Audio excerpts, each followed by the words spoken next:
Previously on Dragon Ball Z. Thank you guys so much for watching. Subscribe now if you'd like to see more content like this. And even though Monsters vs. Aliens was a fun movie to watch, I'm hoping that the next movie review I do will be something different other than watching something relating to a villain who lives in a big ship in outer space and has to be taken down by some humans and their non-human sidekicks. Oh, fuck!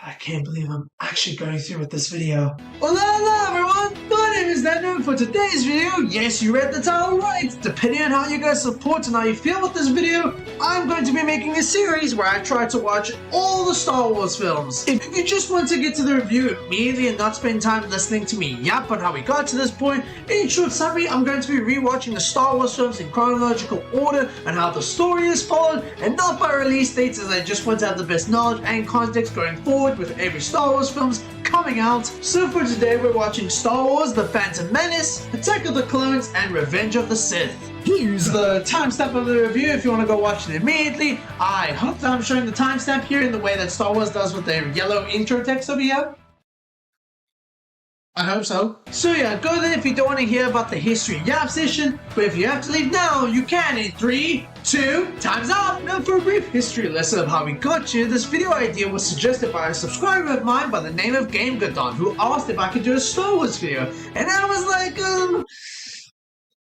maybe. It's just Star Wars has been a very subject to me. It's kind of one of those film classics that you hear your friends constantly gushing about being the best that they've ever seen, and you're like, yeah, I believe you, but will I watch it? I felt this way with One Piece, and I felt this way especially with Star Wars. I just didn't think Star Wars would be my cup of tea. Just didn't feel like it would be my thing, so I always kept myself away from it. The closest experience I really got to Star Wars was through the Lego Star Wars game, and especially Fortnite. Especially Fortnite, because, to be honest, they were always the worst part about the game. Don't fool me, it's true! The weapons were bad, the force powers were kinda cool, but overall I had no care for the series. At least the AI Darth Vader was fun for a bit. Freaking, fucking. Such vulgarity does not become you. Not allowed! You inquire about sustenance. Oh my god, no, and yet oh my god. speak like a common thug. But my first official experience was the Lego Star Wars video game. It was really fun and brought a lot of fun memories in my life. Except for this mission though. This can go to hell. I can even recall my brother and I trying to finish the game on one keyboard because that's how you could play multiplayer on PC. Like literally, like my brother played here and I played over here. Player one privileges, people. But after some thought I realized, hey, why not? Let's just give it a go for at least once. It's best that I try to experience something new, and this channel has been a great example of helping me do that. So I notified the fan telling them that I was going forward with the video idea, and they responded saying they got it. Before proceeding to flex that I have less subscribers than them.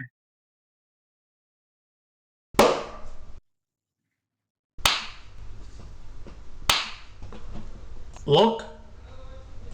Now look, I'm not mad.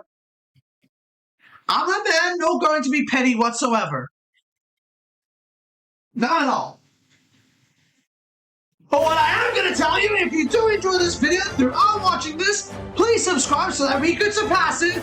Please, please, let's surpass GameGodon. They started a war, and I'm going to help finish it. Nah, I'm kidding. This is all in good fun.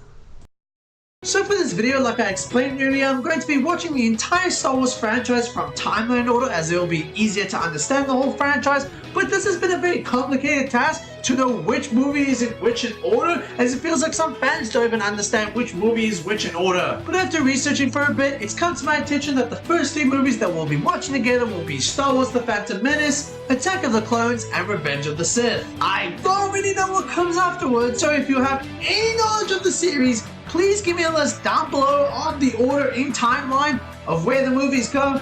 Please, I'm just looking to find some accuracy for the sake of understanding the series. But with all that getting out of the way, let's make our way in talking about our first film of the video, that being Star Wars Episode 1, The Phantom Menace. Oh, good lord, I hope this video's length surpasses the Looney Tunes video. So the movie begins with a large Star Wars text giving us a brief summary of what's about to happen at the Galactic Republic. The Galactic Republic are like the galaxy's government, essentially. And they're having issues as the planet Naboo is being blocked by any trade shipments due to the greedy corporation known as the Trade Federation. Which leads to the leader of the Republic, known as the Supreme Chancellor, to secretly send in 2 Jedi Knights known as Qui-Gon Jinn and Obi-Wan Kenobi. Please do not get upset by how I pronounce all these names. They board into the Trade Federation ship, going undercover as ambassadors, discussing their plans and how they'll handle the mission, and for some reason, I just couldn't stop paying attention to Kenobi's adorable little ponytail. Which, yes, I have learned is like a little braid to show signs of Jedi still in training, but like, so cute! But it turns out that the Federation's droid, known as the TC-14, notifies the Federation that the ambassadors are Jedi Knights. In fear, they call up their Lord Sidious, who is one of the main villains of this movie, announcing that their plans of blockading the planet Naboo has failed as the Jedis are here to stop them. But Lord Sidious clearly doesn't give a damn as he orders them to take out the Jedis while also beginning their invasion to Naboo. Begin landing your troops.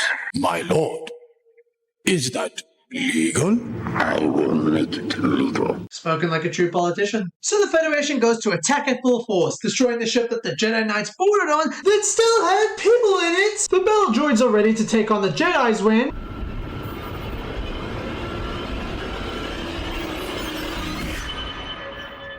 Oh, excuse me. Fine.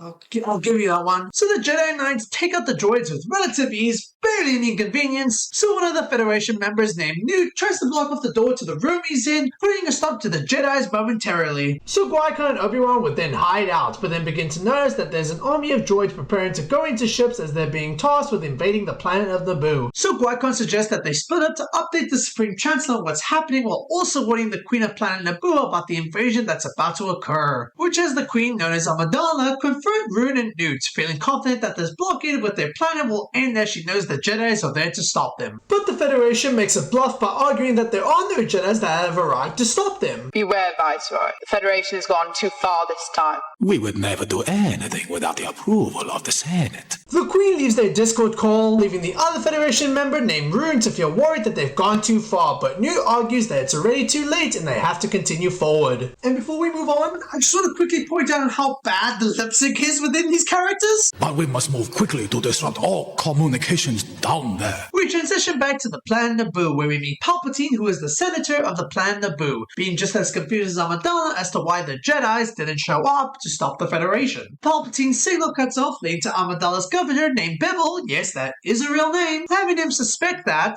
a communications disruption can mean only one thing: invasion. The Federation would not dare go that far. the droids make their way to Naboo, causing all the chaos around, which leads to Qui-Gon bumping into the Star Wars fans' beloved favorite. Okay,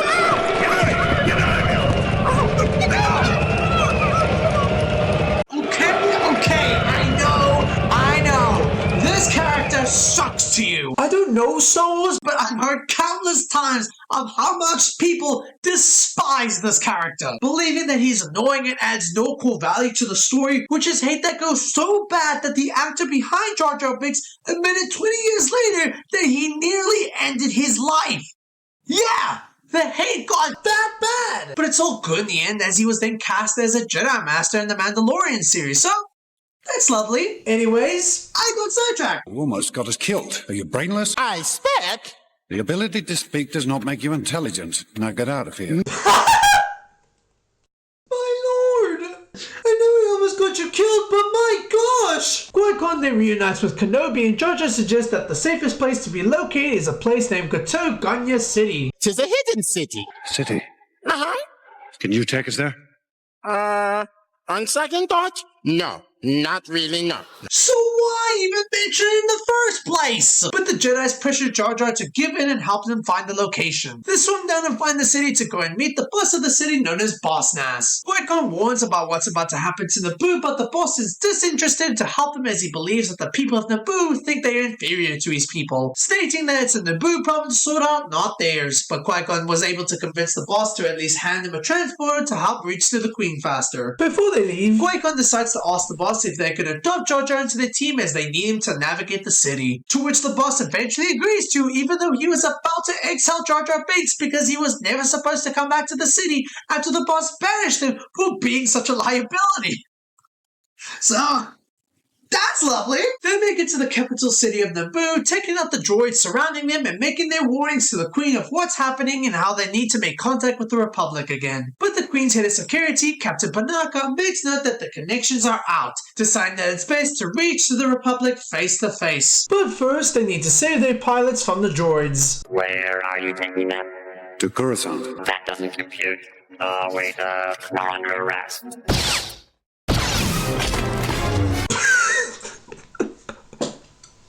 Kenobi! You know you had no reason to do that! You just wanted to feel cool in front of everyone. Which, to be fair, it worked on me, but still, it looked very silly in the moment. They fly off to try and reach towards the Republic's planet, but end up getting attacked by some of the Federation ships, leaving the gang no choice but to land safely in another planet until they can repair their ship correctly. Newt and Rue will then notify Lord Sidious that the Queen has been taken by the Jedis and are way out of reach to go out and find them, which then leads to... It's impossible to locate the ship. It's out of our range. Not full of Sith.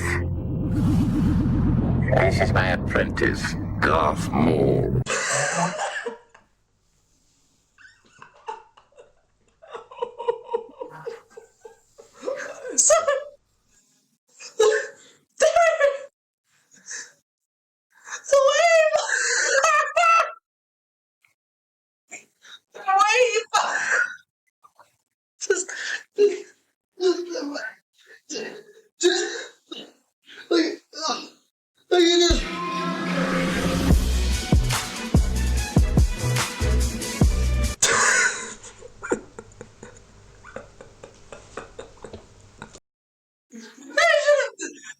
They should have done a second take for that, low-key. So our heroes reach a remote planet called Tatooine. Qui-Gon, Jar Jar, and Amidala walk to be in search of a new hyperdrive for the ship, and it's within this place is where the Queen gets flooded by a 9-year-old named Anakin. Are you an angel?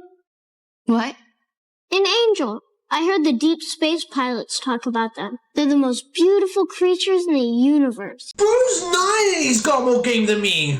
Insane! So Anakin is this 9-year-old slave who's a gifted pilot and a mechanic, believing that he will grow up one day to be big enough to leave this planet. Jar Jar Binks will then accidentally get himself into trouble by trying to eat something that he didn't pay for, then accidentally attacking a creature called Sababa due to his clumsiness. But then as Jar Jar was about to pay for his troubles, Anakin was lucky there to save him. Anakin warns them about a storm coming and invites the gang over to his house. That's so cute. I wonder why the kid was so willing to let these strangers come into his house. I'm building a droid. You want to see?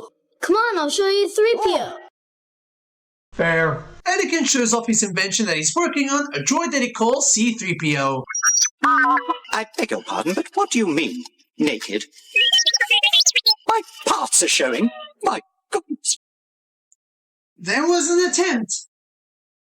That attempt did not work. The gang are having lunch together with the mom giving a generous amount of literally nothing. Anakin is able to see through our characters, knowing that Qui-Gon is a Jedi Knight who is here with intended purpose. So Qui-Gon spills the beans to Anakin that they need their ship repaired but have no money to get the part they need. Which has Anakin suggesting that they can gain profit by doing the most universal fun activity.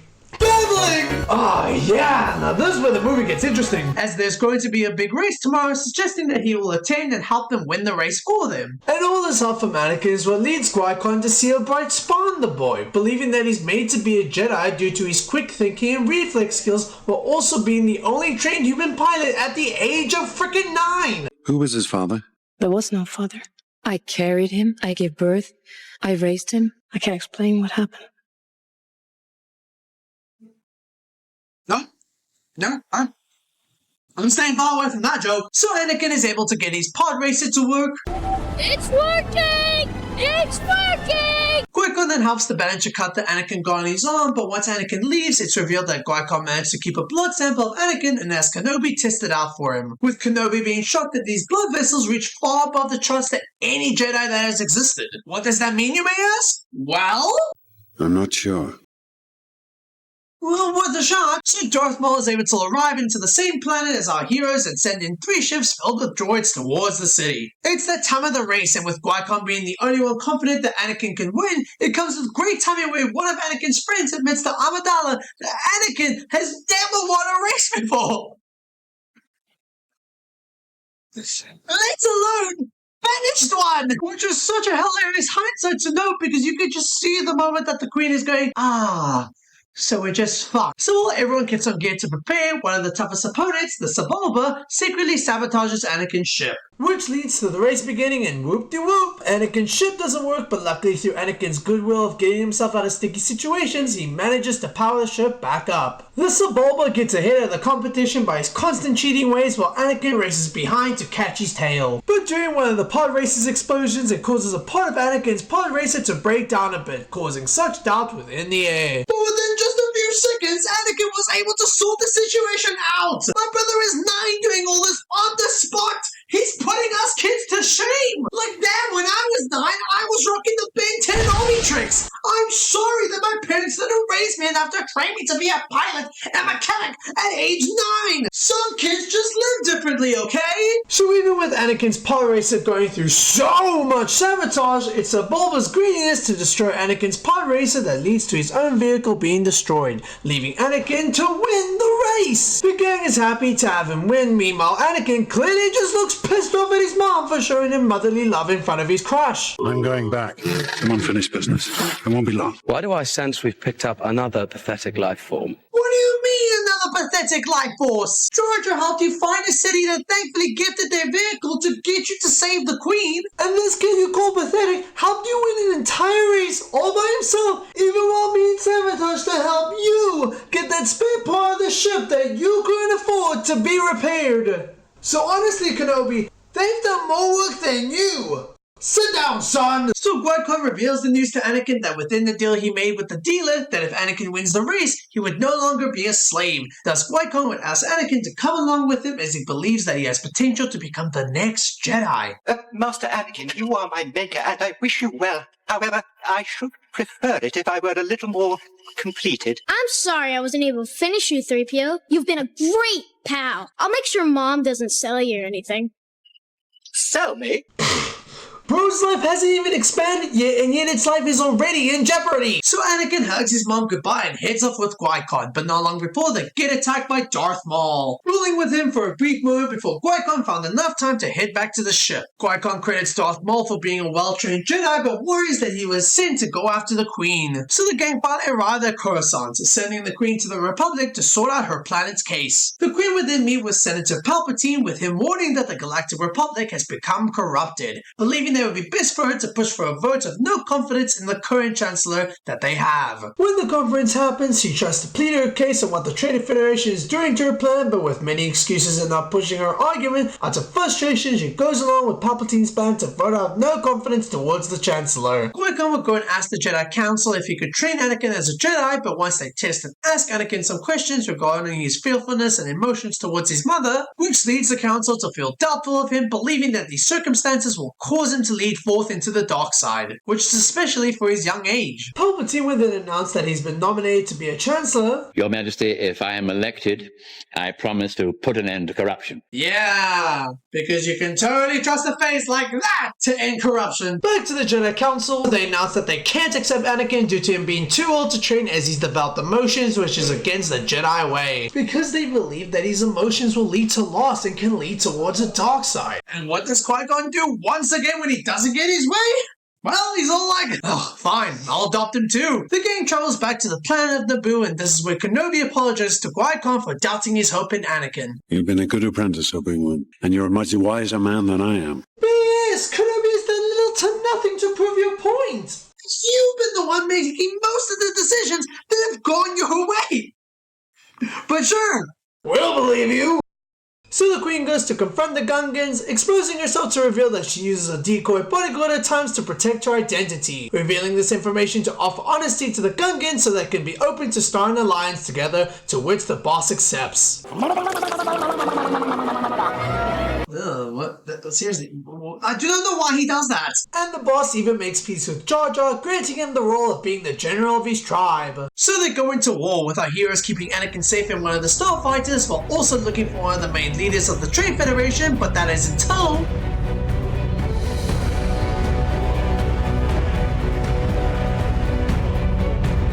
We'll handle this. Okay, now that's a better presentation of him. Not this choose your character ass presentation that they gave him before. Oh, he's a real badass. Oh, he's a real badass. Oh, the writers really listened to me.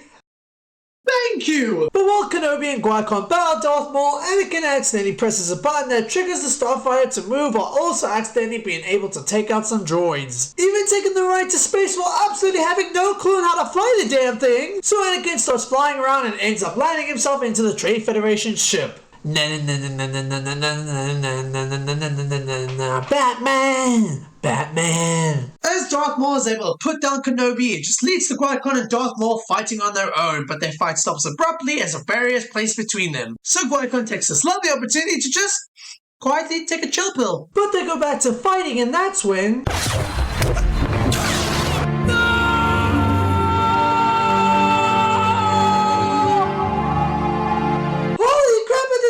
coming! My lord, bro, just gone like that! What? No, don't kill him as character! I don't want to be stuck with Kenobi! So Kenobi gets his turn with Darth Maul, but it ends the same as the last battle with Kenobi holding on thin ice. But luckily he remembers that he's nearby Qui-Gon's lightsaber, using that to help Kenobi lift himself and slicing Darth Maul in half. Kenobi tries to check on Qui-Gon, but within his final words, he asks Kenobi to train Anakin as he truly believes that he is the chosen one. He is the chosen one. He will bring balance. Back to Anakin, he's able to get his Starfire working again and begins destroying pieces around the ship, causing its destruction entirely. Everyone celebrates, the Republic arrests Gunray, and Palpatine is elected as Chancellor. Kenobi goes to Master Yoda, who is the head counsel of the Jedi, announcing to him that he's continuing Qui-Gon's mission to help train Anakin. Yoda would feel a lot of doubt in Anakin as he sees potential evil in him, but Kenobi still remains with his point, which leads Yoda to promote Kenobi as a Jedi Knight and allows him to train Anakin. The plan and Naboo have a celebration together while also giving Anakin a really goofy ass haircut, and that was Star Wars The Phantom Menace. And honestly, I enjoyed that movie a lot. I thought it was pretty good with what I was presented as a first time watcher. I enjoyed many of the characters that were presented in this.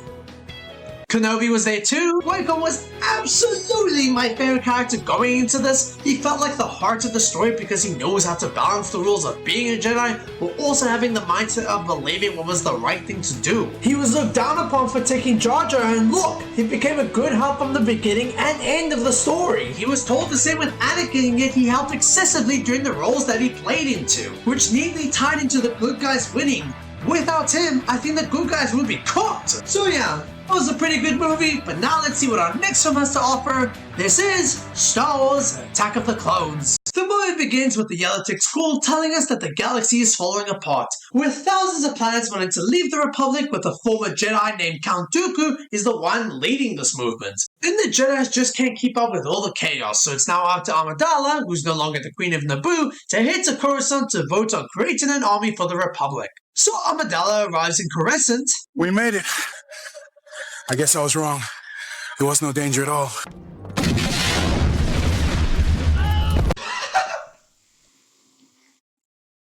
That special effect and timing to that?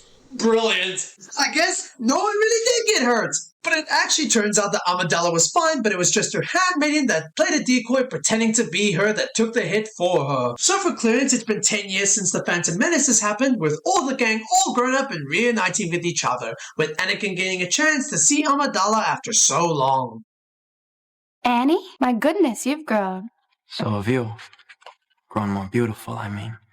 Well, for a senator, I mean. Annie, you'll always be that little boy I knew on Tatooine.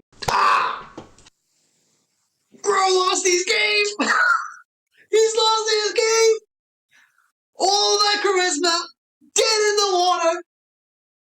He's cooked! Mr. Boston with happiness seeing you again, Annie. She hardly even recognized me, Jar Jar. I've thought about her every day since we've parted, and she's forgotten me completely. Yeah, I wonder why. It's like, it's almost like it's been 10 years since you lost mate. And also, you were 9 and she was 14 when you guys met. And correct me if I'm wrong, which I'm not, but I don't think it's common nor normal for a 14-year-old to find a spark with a 9-year-old. But that's just me, I guess. So some robot sends out some worms to help take out Amidala, but thankfully Kenobi and Anakin were there to stop everything from happening. Kenobi tracks the robot and freaking bolts into the window to help catch onto him. And this is where we meet the bounty hunter that was sent to take out Amidala, a person named Zam Wazell, who shoots out the robot that Kenobi was on. But luckily Anakin saves him in time and they chase after the bounty hunter, but she gets away. So how does one react after failing such a mission? You've proved, if you'll excuse me. Fair. I hate it when he does that. So Anakin drops down and within mere seconds he was able to locate and find where the bounty hunter's car was because,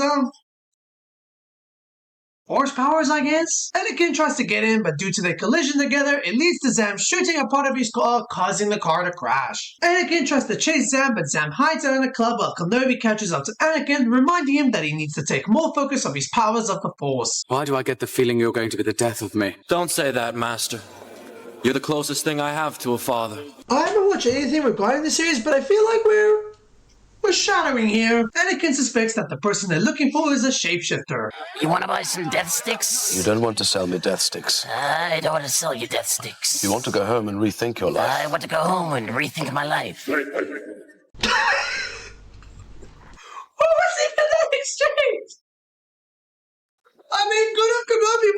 What was that exchange? So the hunter's about to take out Kenobi, but she's rookie as hell as she got too close for Kenobi to sense her presence, leading Kenobi to slice her hand off. They try to ask the hunter for any information, but before they could, a mysterious figure takes them out with a toxic dart before flying off. Anakin would then have a small conversation with Palpatine to where Palpatine credits Anakin's power as a Jedi as he believes Anakin could be stronger or if not stronger than Master Yoda, who is like one of the strongest Jedis they have. And it's even led to the Jedi Council to give Anakin this big task to be Amidala's sole protector while taking her back to Naboo. Kenobi thinks he's not ready yet, while the Council has trust that Anakin can handle it on his own. We cut to Anakin watching over Amidala as she gets prepared for a leave to Naboo, and it's where Anakin begins to vent his frustration with Kenobi. Being grateful that Kenobi has trained him to be where he is now, but then he goes off on a tangent like, actually, I think I'm better than him. Bro doesn't know what he's talking about. Anakin, don't try to grow up too fast. But I am grown up. You said it yourself. Please don't look at me like that. Why not? It makes me feel uncomfortable. Sorry, milady. Oh! Oh! Ah! Ow! Ah! Oh, that one's gonna hurt! Anakin, don't do anything without first consulting either myself or the Council. Yes, Master. I am not gonna do that. So Kenobi goes to visit an old friend named Dexter who runs a diner in Coruscant, showing Dexter the poison dart that took out the bounty hunter, to which Dexter recognizes as a Kamino, referring to an alien species that are mostly known around in a planet named Kamino. But when searching for it, the site doesn't find Kamino to be an existing planet. We go back to Anakin and Amidala, where they discuss the difficulties of being a Jedi, where it's a struggle to live a life while not being able to like or love anything as to remain neutral, and Possession is forbidden. Compassion, which I would define as unconditional love, is central to a Jedi's life. And so you might say that we are encouraged to love.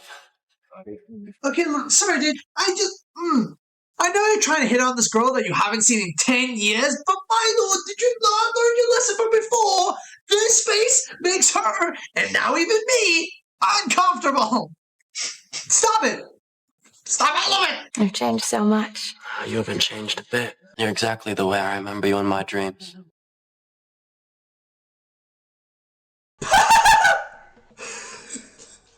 my brother live by it? That man just lived by in front of her. Oh my gosh, his game from the first and second film is like night and day. It's just gone from flirting to sexual harassment. Get this man out the field, it's over! Kenobi would then ask for guidance from Master Yoda about the situation, but it would seem like that someone may have deleted the archive files revealing the planet's location. So Yoda advises Kenobi to reach to that location anyway. Back to Naboo, we see Amidala having a meeting regarding the stress with the Separatists. Thinking that this movement of theirs will lead to war, but Bibble and the new Queen Jamila downplay the situation, thinking that there's a very low chance of a war happening. What is your suggestion, Master Jedi? Oh, Anakin's not a Jedi yet. He's still a Padawan learner. But I was thinking... Hold on a minute. Excuse me. There's some places up there that are very isolated. Excuse me. I'm in charge of security here, milady. And this is my home. I know it very well. That is why we're here. I think it would be wise if you took advantage of my knowledge in this instance. Sorry, milady. Honestly, I can't lie. I'm getting an absolute kick out of Anakin being publicly owned by people. Like, this dude's ego is pissing me off. So Kenobi finds the planet of Kamino, where he gets greeted by this giraffe neck looking thing, letting him know that the Prime Minister has been waiting to meet him for years. He meets the Prime Minister named Lama Su, and this is Kenobi so starstruck by what the hell his eyes are witnessing that he then creates that iconic visible confusion face meme that I've been seeing on Reddit since the 2010s. So the Lama reveals that he had produced an entire clone army ready for the Republic to use as it was ordered by a man named Sifo Dyas. But this confuses Kenobi as he lets Lama know that Sifo died nearly a decade ago. We used to come here for school retreat. We would swim to that island every day. I loved the water. We used to lie out on the sand and let the sun dry us, and try to guess the names of the birds singing. I don't like sand.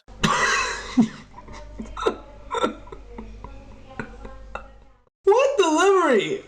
I love the water. I don't like sand. Like, It's coarse and rough and irritating. And it gets everywhere. Not like here. Here everything is soft. And smooth. okay, do I just seriously put a counter every time he does something uncomfortable? Because seriously, this guy's just creeping me out. But I guess his creepy actions work as it leads to them kissing, but Amidala immediately pulls out, feeling regret over doing that. Which leads Anakin to facially express, "Oh fuck, why did I do that? Oh, I'm so cooked." But they have a picnic together, discussing Anakin's trouble with politicians and believing they never really truly discussed the problems going around and how they should have just one wise person mainly taking charge to control everything. To which Amidala rightfully points out, Sounds an awful lot like a dictatorship to me. Well, if it works. No. Red flag, Amidala! Red flag, Amidala! Run away! Run away from this man! He screams trouble! Back in Planet Kamino, the alien reveals that they've created a clone army based off the bounty hunter named Django. Kenobi goes to meet with Django, asking if he knew about Sifo Dyas, but Django claims that he doesn't know who he is, claiming a man named Tyrannus was the one who recruited him. Do you like your army? I look forward to seeing them in action. They'll do their job well. I'll guarantee that. Thank you for your time, Django. Always a pleasure to meet a Jedi.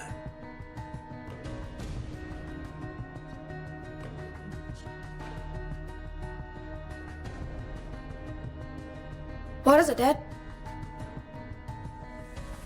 Pack your things. We're leaving. Anakin and Amidala are together, but that's when Anakin admits that he's very tormented by her presence as he tries to stay neutral but can't bear to stop his feelings for her. Which leads Amidala to feel like it's best to stick to their remaining roles of Anakin being a Jedi and Amidala being a senator. Kenobi then leaves the area and calls the Jedi Council to explain everything while also theorizing that Django could be the hitman trying to take out Amidala. So Master Yoda suggests that he investigates this matter further and find out who really called up the Komodo planet to create this clone army, as they even said themselves that they had nothing to do with the call either. Anakin will then have another nightmare regarding his mother screaming in pain, which convinces him to make a mission to save her, to which Amidala goes along with him. So Django is about to leave but gets stopped by Kenobi. They have a duel, but this 1v1 turns into a 2v1 as Django's son starts blasting at Kenobi, to which Kenobi just sells the explosive attacks as if he were a Power Ranger for some reason. Django has Kenobi tied and plans to drop into the water, but Kenobi stops him in time. Oh, not good. The string breaks off and Kenobi is about to fall to the floor.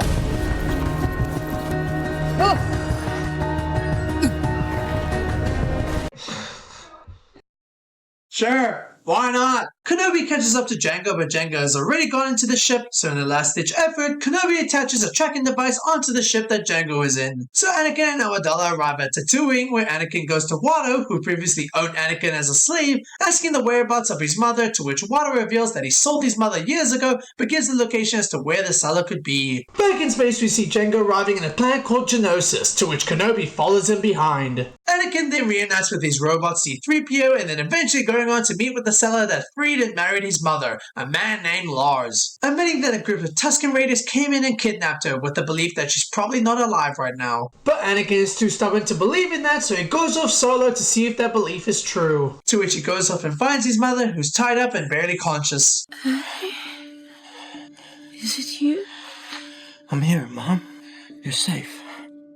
Annie? Oh, you look so handsome. Oh, my grown-up son. I'm so proud of you, Annie. I missed you.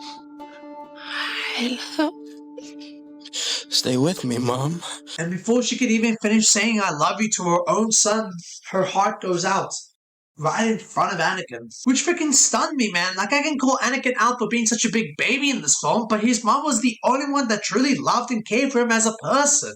The closest he felt to a connection was Amidala, and he couldn't even see her for 10 years. The kid has gone through so much, and I feel for him. But his mom's death begins to take a huge toll on Anakin mentally, which leads to him going on a whole killing spree on the raiders that took his mother away from him. Later coming back to the family with her body to lay her to rest. Life seems so much simpler when you're fixing things. I'm good at fixing things.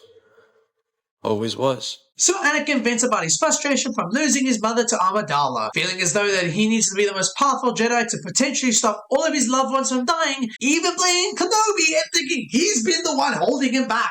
And that's when Anakin admits to Amidala,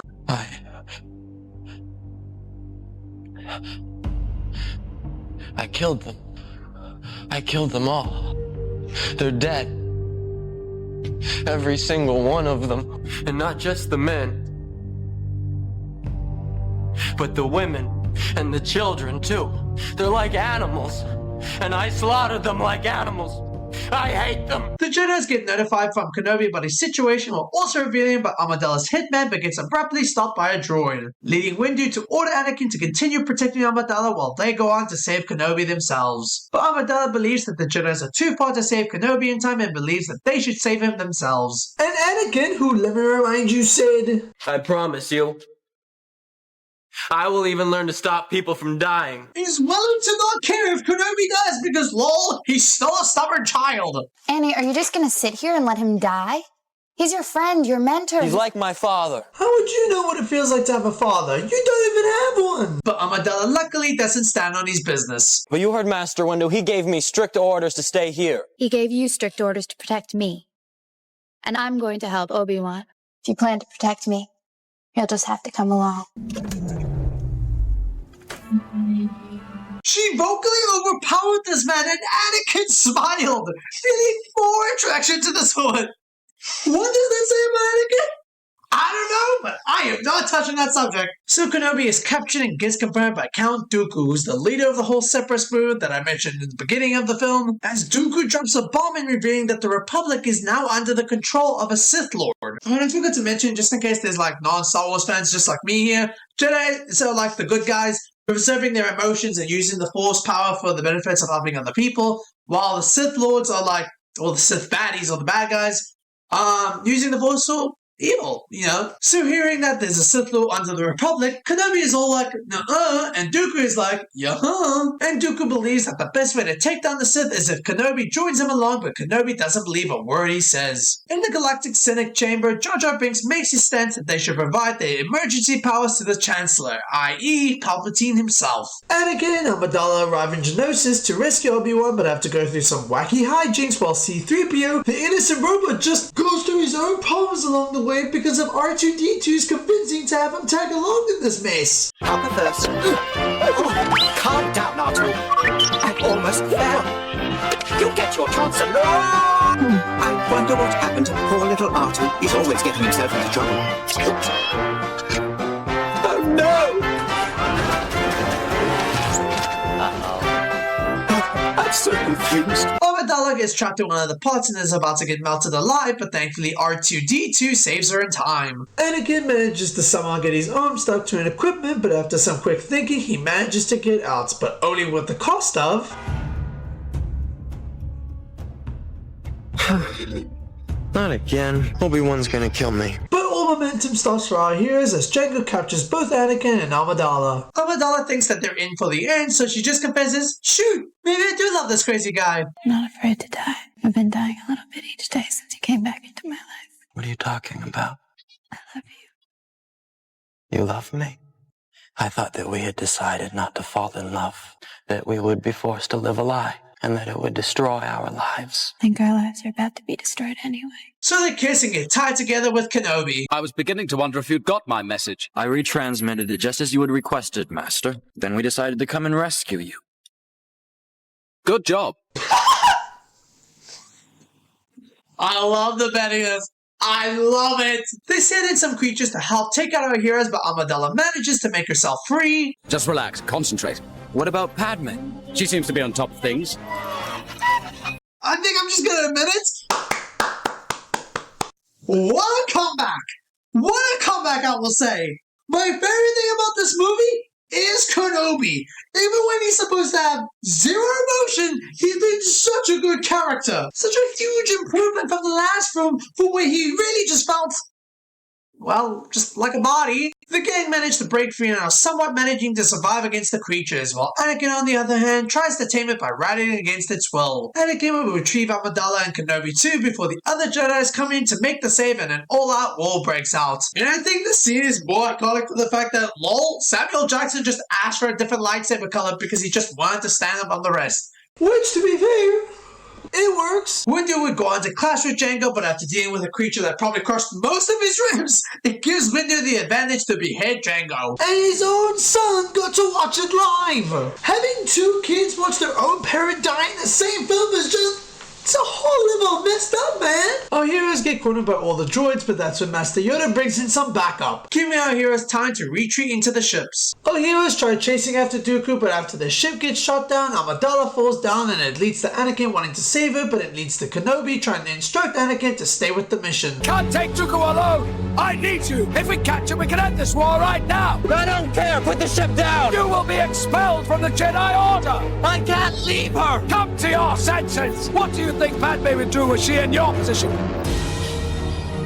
Anakin and Kenobi confront Dooku together, but Anakin's emotions get the best of him, charging right into Dooku, leading to Anakin getting clapped with ease. Kenobi is left to fight Dooku off, but even he has no match against Dooku too. But as Dooku is about to finish him off, Anakin comes in for the save, even creating a cool moment where Kenobi gives Anakin his lightsaber to duel with. Well, that lasted long. Anakin and Dooku clash together, but it's just no use as Dooku cuts down Anakin's arm. And when it seems like our heroes are definitely cooked, Master Yoda comes in, mostly just being there to aura farm his powers.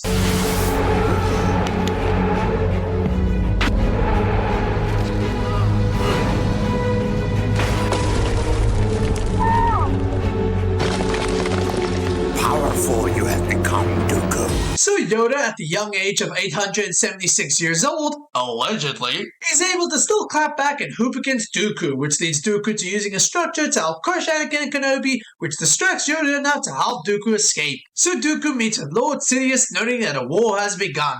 Kenobi thinks that this is over, while Yoda argues that this is only the beginning of the war, and the movie ends with Anakin and his Terminator arm getting married to Amidala in secret. And that was Star Wars Attack of the Clones. In my opinion, this was a really good improvement from the last movie. Although this movie feels more like a setup movie, like we're not really doing anything crazy, we're just here to set up the boundaries for the next movie. As you can tell, the movie is just mostly focused on developing the characters. I now have a charm for Kenobi. His witty comments really have gotten me over with him. Amidala stepping out of her queen role to be more involved with her role than just being someone that needs to be protected. Anakin, while he's been a whiny baby throughout most of this movie, it comes with absolute sense with the loss of his mother, as his emotions are more loose than ever. Something that Master Yoda had feared in the first movie. Oh, and side note, when I spoke about how whiny Anakin was becoming in this movie to my girlfriend, she stated, and I quote, "It's hot."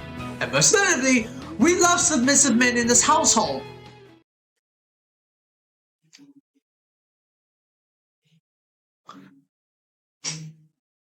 Gross. So yeah, I think I ranked this movie higher than Phantom Menace. Let's see how our last movie for today's video is going to compare. This is Star Wars Episode 3, Revenge of the Sith. The movie begins with a yellow text summary letting us know that Sith Lord Count Dooku has made a major attack towards the Republic as he has sent in a droid named General Grievous to help kidnap the Chancellor known as Palpatine, and it's up to our heroes Anakin and Kenobi to help save him. Anakin and Kenobi reach into Grievous' ship and take out the droids while R2-D2 commits casual arson on some robots. They go to save Palpatine but get stopped by Dooku, ready to fight him once again for round 2. Get help, you're no match for him. He's a Sith Lord. Chancellor Palpatine, Sith Lords are our speciality.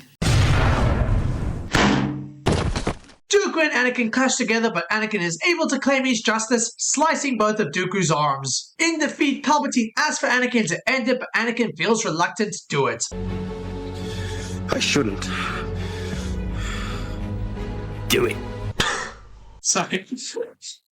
I just struck out the way he just said, do it. So Anakin does it, killing Dooku off. Anakin argues that doing that was not the Jedi way, but Palpatine argues, it's okay. It was dangerous. He cut off your arm. So, you had to cut off his life. But then when they need to leave, Anakin tries to check up on Kenobi, and Palpatine is like, what are you doing? Let's leave! Forget the job! And Anakin, who actually has some love for his master for once, is like, dude, he's still alive. And Palpatine's like, screw him. Our lives are more important. Like, bro does not care. Like, he was there to see someone's head get decapitated, no matter who it was, and just leave. No matter if he's leaving his own members behind. Like, bro, that's some villainous shit. They try to leave the ship, but get stopped by a force field that has them being captured by General Grievous. Anakin Skywalker, I was expecting someone with your reputation to be a little older. General Grievous, you're shorter than I expected. Jedi scum. Beating an old man down while his body's already broken down from his injuries is crazy. So our heroes quite easily take themselves out of the sticky situation, but once they corner General Grievous, it's left General no choice but to abandon the ship. With no other transport left to escape, it's left Anakin no choice but to pilot the ship. Strap yourselves in. Open all hatches, extend all flaps and drag fins.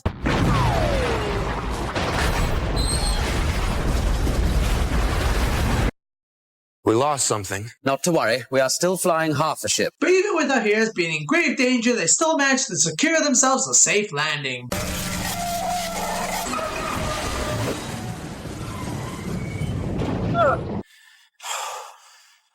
Another happy landing. What? What a complete 180 in regards to Kenobi's character. Like, I know I mentioned this earlier already, but again, I have to mention this. He went from the soulless, nothing burger addition to the first movie, and now all of a sudden, in these past 2 movies, he's just like, I'm not here to do anything more than guide Anakin to being a good Jedi and just being a smartass. Are we cool with that? So Anakin reunites with his wife Amidala, who then reveals to him that she's now pregnant. Would love to know what high tech she used to figure that out. General Grievous will then report the news to Lord Sidious about what happened, and Lord Sidious finds no fear in losing Dooku as he's confident that he'll find a new, much more younger, and powerful apprentice. We then see Anakin having a nightmare regarding Amidala giving birth, which wakes him up and leads him to casually flex his abs, while Amidala hears this and confronts Anakin about it, with Anakin revealing that within his dream he witnesses Amidala dying during childbirth. Both stress about revealing the pregnancy as both of them will be punished, with Amidala losing a role and Anakin possibly being expelled if they were caught being together and having a baby. So Amidala just suggests, Do you think Obi-Wan might be able to help us? We don't need his help. never mind. This man's hate for him still lives on. Bro was all stressed up at once, and any suggestion came of Kenobi helping out. He's all like, no, I got this. Anakin goes to speak to Yoda about this, but Yoda warns that Anakin can't be having these feelings, as the fear of loss will bring him much closer to the dark side. Kenobi then goes to Anakin, who has a lot of distrust in the Republic, deciding to provide Palpatine with more executive power. But Anakin, the dictator-loving Skywalker, sees no issue with one man being given so much power to control everything by himself. Because when's that ever gone wrong? So Palpatine opens the opportunity to have Anakin being his representative, making Anakin feeling overwhelmed by how soon this all is. If the council elects its own members, they'll never accept this. I think they will. They need you.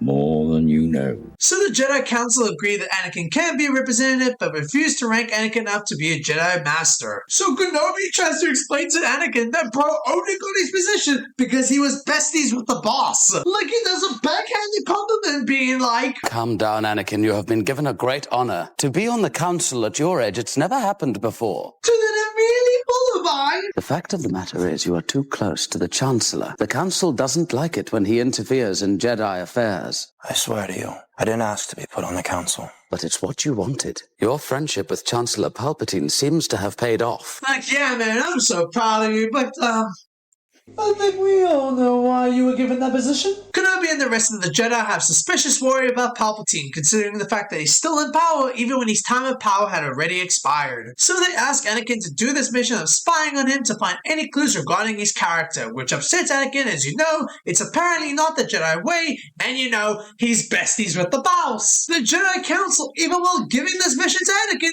have no freaking trust that he can pull this off. He will not let me down.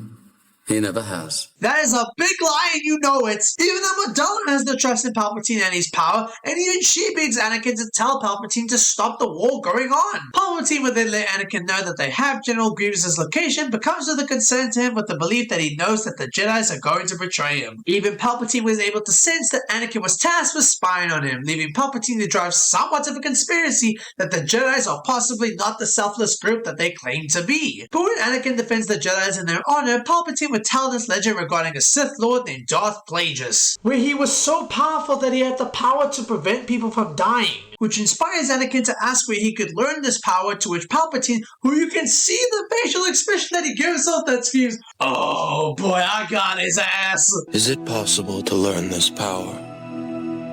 Not from a Jedi.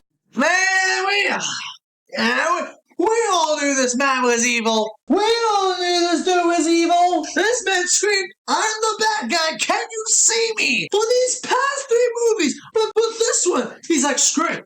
I guess I just really need to show you guys that I'm the baddie. The Jedi's discuss who should go after General Grievous, to which Anakin's like, well, Daddy Palpatine said I could go in charge in killing General Grievous. And it's got all the Jedi's growing mentally after hearing that, because the Jedi's know that the Chancellor doesn't decide who goes. It's the Jedi Council that does. So they instruct Kenobi to go for the mission as he's the most experienced, which leads Anakin to later apologize to Kenobi for his constant arrogance when he should be appreciating his master for what he has taught him. You are strong and wise, Anakin, and I am very proud of you. I have trained you since you were a small boy.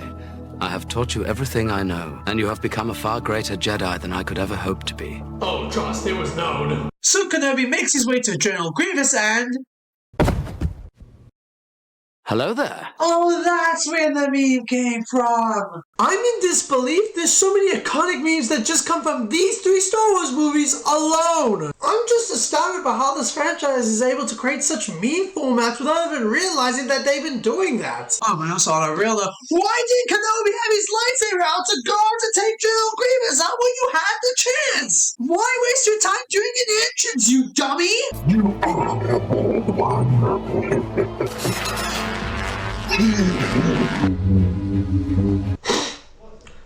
Dorky ass pose.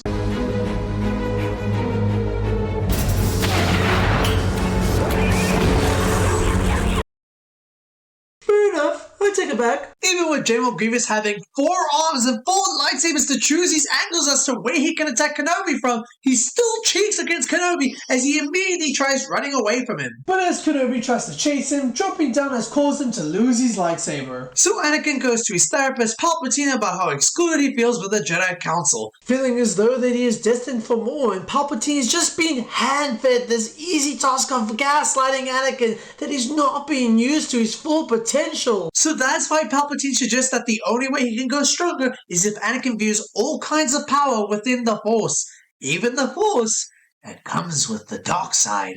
You know the dark side? Anakin, if one is to understand the great mystery, one must study all its aspects. Only through me can you achieve a power greater than any Jedi. Learn to know the dark side of the Force, and you will be able to save your wife from certain death. So this is when Anakin figures out that Palpatine is indeed a Sith Lord, but Palpatine continues to conflict Anakin through the use of mentioning the potential power and possibly saving his wife. Which is such sick behavior. Palpatine only knows 2 ways of gaslighting Anakin, and it's the things he's been whining about throughout these movies. So Kenobi catches up to General Grievous, with both dragging each other out of the vehicle and being left to fight on ground. And while General Grievous is trying to take down Kenobi, Kenobi somehow finds the time to expose General Grievous's chest. Kenobi gets dragged to the edge of the battle, and when things seem dire, Kenobi uses the Force to help use the blaster to shoot General Grievous's exposed chest, destroying him entirely. So Anakin reveals Palpatine's secret to Windu and offers his help to sort out Palpatine, but Windu knows that Anakin is too emotional and close with Palpatine to have him be involved. So he suggests that Anakin stays behind. Windu would then attempt to arrest Palpatine for his troubles, so Palpatine retaliates back in a clash against Windu. It's treason, then. But it ends with Windu outclassing him, but that's when, not this guy! Windu realizes how dangerous Palpatine is and has to kill him, but that's when Anakin's annoying ass is like, we can't die, he needs to stand on trial, that's not the Jedi way, shut up dude, we gotta kill him! No!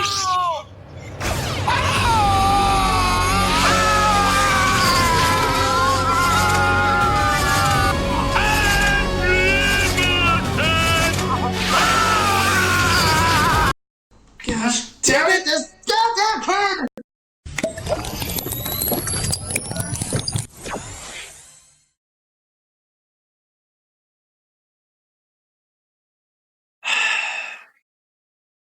Yeah, screw that kid. So Palpatine takes Windu out for good, leaving Anakin to accept being under Palpatine's leadership if it means he can help Anakin gain the power to save Amidala. I pledge myself to your teachings. Good. A powerful Sith you will become. Henceforth, you shall be known as Darth Vader. Thank you, my master. That was an astounding reveal that blew my eyebrows off. Like, whoa! That's a reveal that I would have loved to have wished to be in the theaters for. So Palpatine orders Anakin to go to the Jedi Temple and take out the Jedis there, which should immediately raise so many red flags for Anakin, as he should be asking, okay, can I learn now? I didn't ask to murder more. I just wanna save my wife, perhaps? But maybe Palpatine doubled down on it and was just like, nah, this killing spree is part of the training process. That was a really terrible impression. But as Kenobi is about to head home, Palpatine would command for Order 66, which has the clone troopers take action to try and kill all the Jedis. Master Skywalker, there are too many of them. What are we going to do?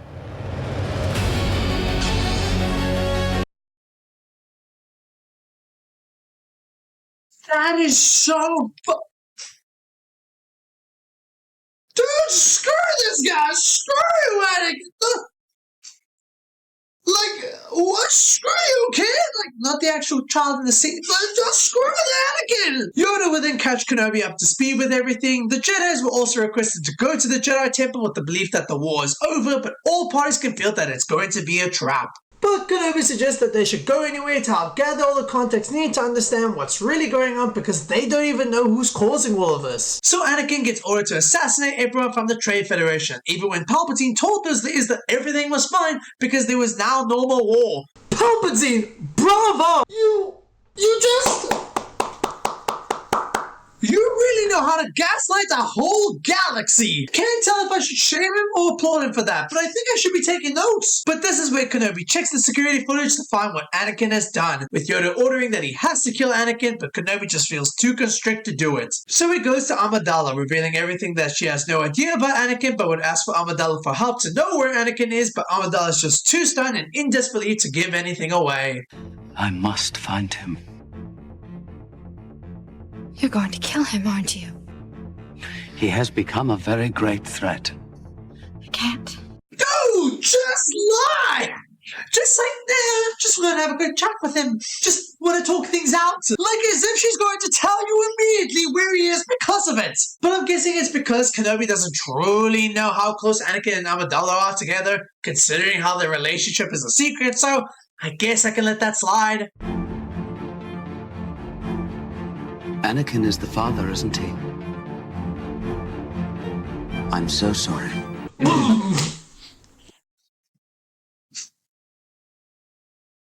That is so cold.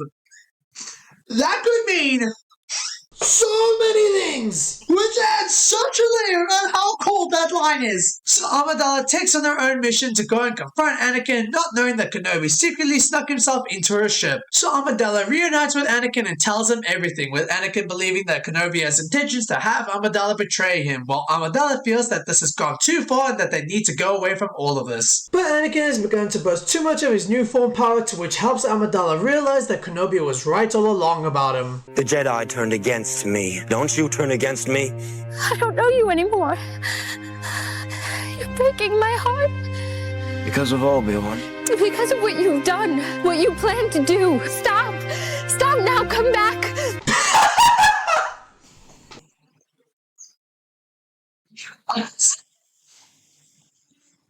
I'm sorry, but that pose! That killed all the tension for me! Just the couple talking about how much the dynamic has changed between them, and then Kenobi is just like, just gonna stand here until he notices me. So Anakin feels that Amidala has already betrayed him and almost threatens to kill her, but Kenobi luckily sets him down to stop it, preparing themselves a battle between each other.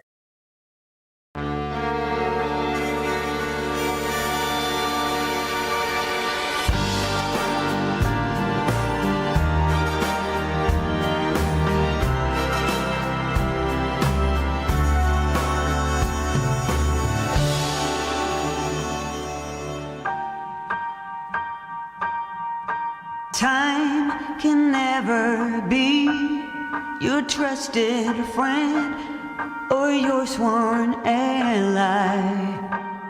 No, it's the harshest mistress of all.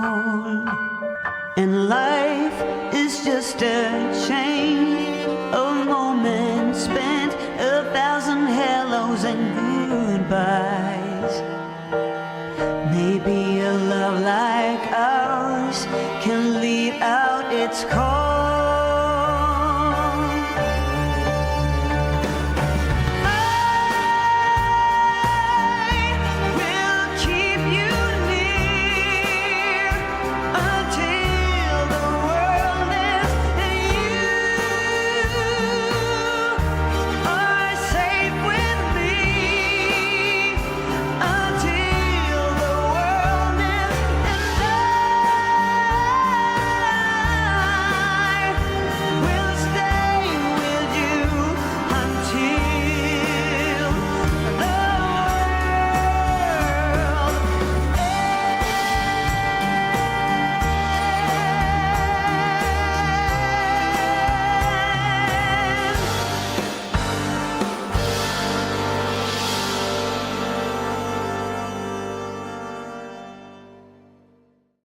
Well, that sure was something. Well, back to the show. Master Yoda would confront Palpatine but would instantly get dropped by him, but Yoda would instantly get up and prepare for battle with Palpatine, but due to Palpatine's immense power, Yoda is left with no choice but to escape. Back to the humans, due to all the destruction, it's left both men to have their lightsaber fight through swinging and on a small platform. It's over, Anakin! I have the high ground! You underestimate my power! Don't try it!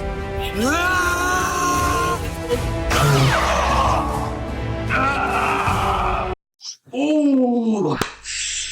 Maybe you should have just shut up. Which leads Kenobi left nothing but to tear up and scream his disappointment over what Anakin has done. You were the chosen one! It was said that you would destroy the Sith, not join them! Bring balance to the Force! Not leave it in darkness!